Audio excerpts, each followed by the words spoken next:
Hello guys, for today's video, mag-share ako sa inyo kung paano natin gagawin itong hair color na ito. Yung natural white hair guys ang ating gagayahin kasi ayaw na ng client natin ng magkulay ng buhok. So sa previous color niya guys, sa baba meron siyang level 7 na parang golden blonde. So gagawin dyan guys, gagamit tayo ng bleaching powder. Tapos gagamitan natin ng 9% oxidizing lotion at saka lalagyan din natin siya ng band protection para hindi siya mag-breakage baka magputol na kasi very weak ang kanyang hair. So dahil white hair na talaga ang ating susundan guys, yung pinaka root area niya is natural white na. Almost 98% na yung white hair niya. Konti na lang yung dark. So gagawin natin guys, applyan lang natin yung pinaka previous color niya na level 7 sa baba, which is golden blonde. So yun ang pinaka applyan lang natin. So after ma-applyan guys, gamit natin 9% oxidizing lotion. Ililib natin siya ng 20 minutes and then checking. Pag ganito guys, always nyo i-check yung strand ng hair. Kung kaya pa ba ng bleach.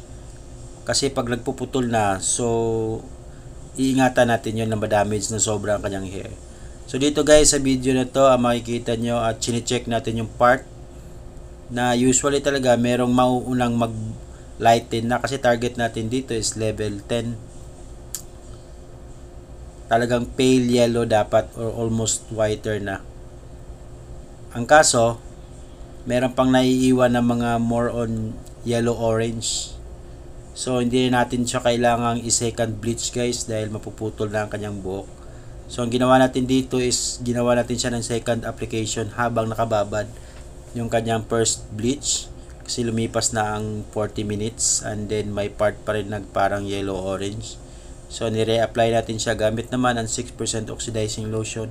Meron pa rin siyang tayong nilagay na band protector. Kaya pag nagbi-bleach kayo ng ganito guys, pwede nyo re-applyan ulit.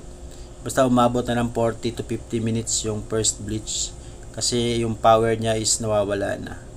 So after nyan guys, babad natin ng mga 10 to 15 minutes. And then strand test. Always strand test pag ganitong sitwasyon o condition ng hair. Lalo na pag fine hair. Strand test nyo lang every now and then check nyo kung lift na ba yung mga natitirang ibang part ng kanyang previous colored hair. So need natin dito guys is pale yellow talaga, no, para ma-achieve natin yung ash gray na natural ng white hair. Pag ganito kasing color guys, kahit yellow lang na-achieve natin yung ash gray. Ang problema kasi is pag nag-fade na, babalik siya sa pagiging yellow. So ang request ng client natin is magtatagal talaga yung kulay ash gray na pag tubo ng kanyang white hair is parang white pa rin yung baba. So after nun guys, binabad natin siya ng almost 20 minutes sa second natin pinatong. Ang result nito guys, hanggang dyan na lamang, winash na natin. So ito na yung nagiging result. So meron pa rin talagang parang yellow, may pagka-orange.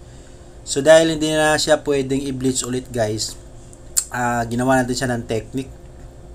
Gagawin natin dito is nag-apply tayo ng formula naman. Gamit natin yung ash gray, silver ash ang ginamit natin.